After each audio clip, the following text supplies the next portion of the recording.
लाला तेरे काज एक बहुत सुंदर छोरी देखी है मैंने और तो ले जावे आई हूँ माँ चल मेरे संग। ठाकुर जी बोले कौन सी छोरी है? बोले अपने बरसाने में। बोले बरसाने में भानु बाबा की छोरी राधा रानी? पूर्णमासी बोले हम जाने तो तू सब है बस बात बनावे। लाला माँ सबरी चर्चा कर रही है तो देखनो चाहे एक बार। तो वो सबरी तो यूँ कह रही तुम कैसे उछल बल के ले आओ, लेकिन लाला तो मैं बता दूं स्पष्ट बात, तू मेरे संग राजी राजी चलो चल। माँ पे सबरी सखीन को तो दिखा लाऊंगी, तेरो ब्याह है जाएगा, बढ़िया प्रेम ते रहियो। फिर मन सुखा बोलो ऐसे नहीं जाएगा लाला हमारो, पहले मेरे काजी भी छोरी बताओ, जब मेरो ब्याह भी पक्को बताई दोगी तब लाला जावेगा और मैं संग जाऊंगा। पूर्णमासी बोले तो बिल्कुल ना लेके जाऊंगी। मनसुखा बोलो मैं तो जाऊंगा लाला, अकेले छोड़, यशोदा मैया ने जिम्मेवारी दे रखी है हमें, लाला एक क्षण के काज भी अकेलो नहीं रहेगा, हम तो संग जाएंगे। पूर्णमासी बोली अब लाला देख देरी मत करे, रात है जाएगी फिर सब तो ढूंढेंगे, तू जल्दी चल मेरे संग बरसाने। और माँ सबरी तेरी प्रतीक्षा कर रहे हैं। ठाकुर जी बोले नहीं एक बार यूँ बताए तो मैं कैसा लग रहा हूँ? पूर्णमासी बोली लाला बहुत सुंदर लग रहा हो, बहुत चोखा लग रहा हो, बिल्कुल एकदम बढ़िया।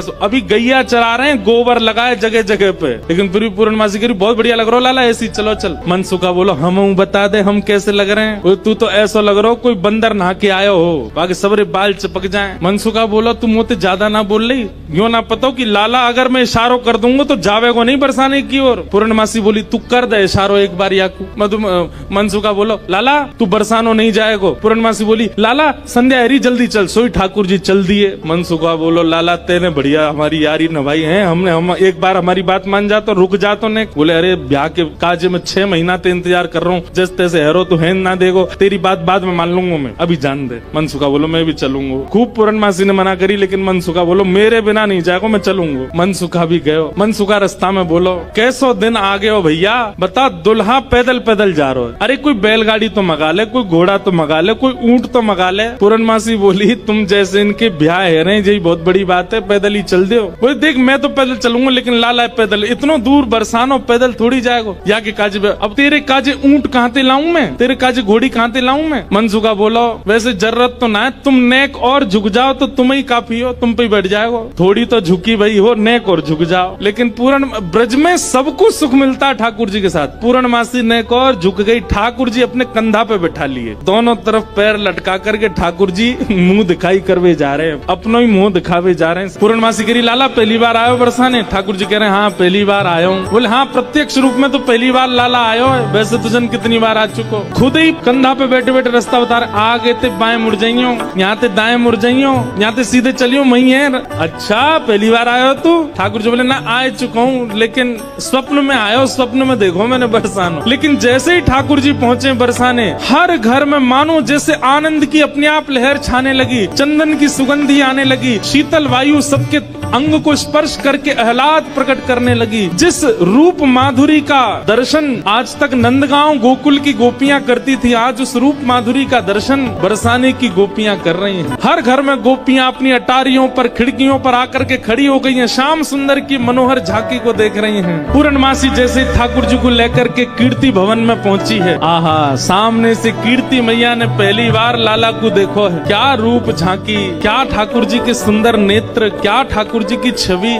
कीर्ति मैया को इतने भागे, मन तो हुआ कि अभी गोद से उतारूं, अभी भामर पड़वा के ब्याह कर दूं लाली को। लेकिन जाए करके जैसे ही पहुंचे तो पहुंचते ही स्वागत ही ऐसा कि अच्छा तो जही है वो कारे कारे कारे काले कलूटे। ठाकुर जी की रूप माधुरी पर ही आक्षेप करने लगी सब। ठाकुर जी को बैठा करके सब सखियां घेर करके बैठी हैं और अब आपस में चर्चा करनी है। बीच में मनसुखा भी बैठा है। सखियां आकर के बोली मैया जमाई तो आयो संग में, मुंह दिखाई करवावे आयो संग में, पर ये अपने गांव ते बंदरन ने काई को लिया आयो संग में। मनसुखा बोला हम बंदर ना है, हम लाला के सखा हैं, हमारे कहे बिना कछु ना करे लाला। हम कहें तो उठे, हम कहें तो बैठे, हम कहें तो चले, हम कहें तो सोवे, हम कहें तो खावे। धीरे से देख रहे हैं ठाकुर जी अब की मान जाइयो, अगर कछु कहें तो, पिछली बार तो चल दियो। सब सखियां ठाकुर जी को कोई कान पकड़ के देख रही है, मैया कान तो ठीक है, आके नाक पकड़ के देख रही, मैया नाक ठीक है या की, आंखन में घूर घूर के देख रही, बोले मैया आंख ठीक है या की। मुखमंडल देख रही हैं, हाथ देख रही हैं, पाम देख रही हैं, चलवा के देख रही हैं, चलवा के देख रही हैं, सब गोपी कह रही है मैया चाल तो बढ़िया है, लेकिन नेक ऐसी लगे जनानी सी, जनानी समझे, ऐसा लगे नेक नेक कोई छोरी चल रही है का। अरे ना लाला हमारो जब गैया चरावे जावे तब देखो बिल्कुल ऐसी मर्दानी सी चाल चले, ऐसा मत कहो। सब ठाकुर जी को घेर करके विविध विविध प्रकार की बातें कर रही हैं। एक गोपी बोली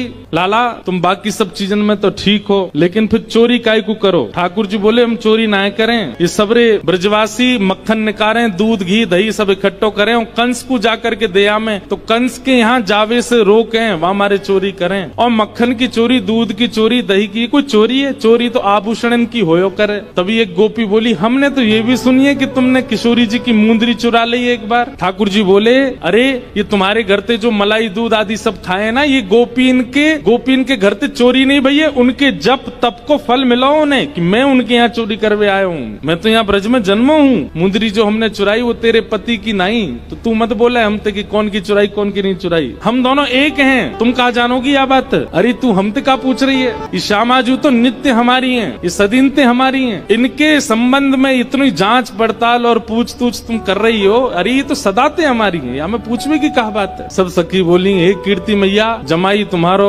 सर्वगुण संपन्न है, बोलवे में हूँ आगे, उछलवे में हूँ आगे, चोरी में हूँ आगे, सब चीजन में निपुण है। इतनी देर से बात बना रहे, कभी मनसुखा कछु के, कभी गोपी सब कछु के हैं। सब गोपियां बोली भैया देखो ये मेल बन नहीं रहे हो ब्याह को। बोले क्यों ना बननो? बोले बात यहीं आके अटक रही है कि लाला तुम्हारो कारो है, हमारी किशोरी जी गोरी है। अब ये सबरी ज्यादा ही कारो कारो करन लगी तो मनसुखा ने पकड़े ठाकुर जी के हाथ, बोले चल लाला ऐसी जगह हमें ब्याह ना करनो जहाँ पे हमारी ने को लाज नहीं है, ने को हमारी इज्जत नहीं है। ठाकुर जी जैसे ही जान लगे मनसुखा के संग, इतने में ही सब गोपी दौड़ के गई और भीतर से किशोरी जी को लेकर के आई। आहा, अब यहाँ मनसुखा ठाकुर जी को खींच रहा, ठाकुर जी स्तब्ध खड़े, क्यों? सामने से किशोरी जी आ रही हैं। सब गोपियों में और मनसुखा में आपस में चर्चा होने लगी। अरे भैया मनसुखा तू अपने लाला यहाँ ते ले जा। बोले काय को? बोले हमारी किशोरी जी तो कमल जैसी, उनके सामने जो भोरा कितनो बुरा लगेगो, बगल में बैठो कैसो लगेगो, या हमारे तुम तो यहाँ ते ले जाओ। ये कितने मुस्कुरा के सुंदर लग रहे हो, पर किशोरी जी के आती इनकी सबरी मुस्कुराहट फीकी पड़ेगी। सब सखियां कह रही हैं बोले ले जाओ अपने लाला कहीं और ही ब्याह कर लो। तो फिर अगली पंक्ति में मनसुखा कह रहे हैं क्या? जैसी संध्या है जाए सो कमल मुरझा जाए, अपनी पंखुड़ी ने समेट ले, ऐसे ही लाली आपकी कितनी सुंदर हो, कितनी खिली कमल सी हो, लेकिन लाला के आते ही इनके समस्त तेज को, समस्त योग को, समस्त बल को हमारो लाला ले लेगो, ऐसा है नहीं। पर मनसुखा कह रहा है, मनसुखा कह रहा हूँ हमारो लाला जैसी लाली के बगल में बैठेगो, सबरो तेज तुम्हारी लाली को अपने अंदर ले लेगो। ठीक है हम अपने लाला ले जा रहे हैं। और जैसे ही ठाकुर जी को हाथ पकड़ करके मनसुखा ले जाने लगो, दो चार सखीन के मुख मुरझाए गए। तो मानो जाते जाते कह रहे हैं मन में पछताऊं मैं, अब भी समय बोल दो तो हम रुक जाएं, लाला ती ब्याह करा देंगे श्री जी को। हमें पता है मनी मन तो आप सब लोग ये सोच रहे हैं कि आपकी किशोरी जी से भी ज्यादा सुंदर आपको वर मिल रहा है। जैसे ही हाथ पकड़ करके ठाकुर जी को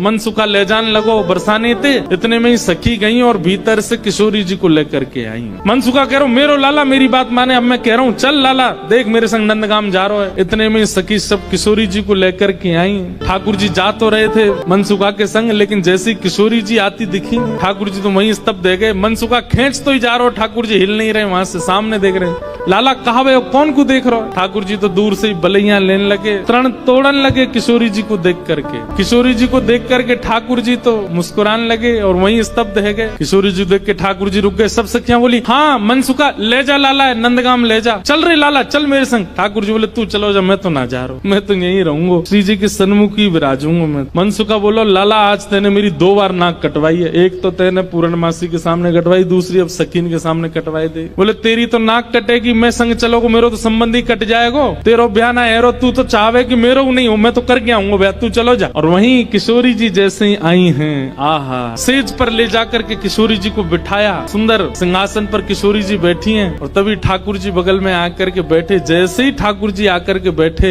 सब बरसाने की सखियां गोपियां कीर्ति मैया सब नजर उतारने लगी, आरती करने लगी। आहा इतने सुंदर लग रहे हैं दोनों, आनंद में भर गए सब। ठाकुर जी तो बस किशोरी जी को ही निहार रहे हैं और कोई छवि नेत्रन में आ ही नहीं रही है। ठाकुर जी तो ऐसे निहार रहे हैं मानो जैसे नवीन नवीन कोई उपमा प्रकट। किशोरी जी के सामने जैसे बैठे, कीर्ति मैया से पूर्णमासी बोली, मैया देख लो कैसी छवि लग रही है, कैसा अद्भुत लग रहा है स्वरूप। मैया बोली, ना मैं तो मनी वैसे ही चिंता कर रही, वास्तव में ऐसा लग रहा हो कि जैसे मानो हमारी लाली और ये लाला दोनों एक दूजे के काजे ही बने हैं, दोनों की छवि एक दूजे के काजे ही प्रकट भई है। आहा। ठाकुर जी के बगल में बैठते किशोरी जी कैसी लग रही है, मानो जैसे किशोरी जी तो कोई स्वर्ण की अंगूठी है और वह स्वर्ण की अंगूठी में नील मणि श्री कृष्ण लगे हुए। दर्शन करके सब सखियां, सब बरसाने की गोपियां निहाल हो गई। सब कहने लगी, मैया अब तो तुम मुहूर्त मत करवाओ, अब तो तुम कोई की प्रतीक्षा मत करो, ब्याह कर ही दो, आज लाला सही हाथ पड़ गयो आगे। कीर्ति मैया मनी मन विचार कर रही, बोले विवाह तो मन में तो है ही चुको है, मन में तो सबके भामर पड़ गई है ठाकुर जी की और किशोरी जी की। ठाकुर जी से सब लोग बोलने लगे, बोले देखो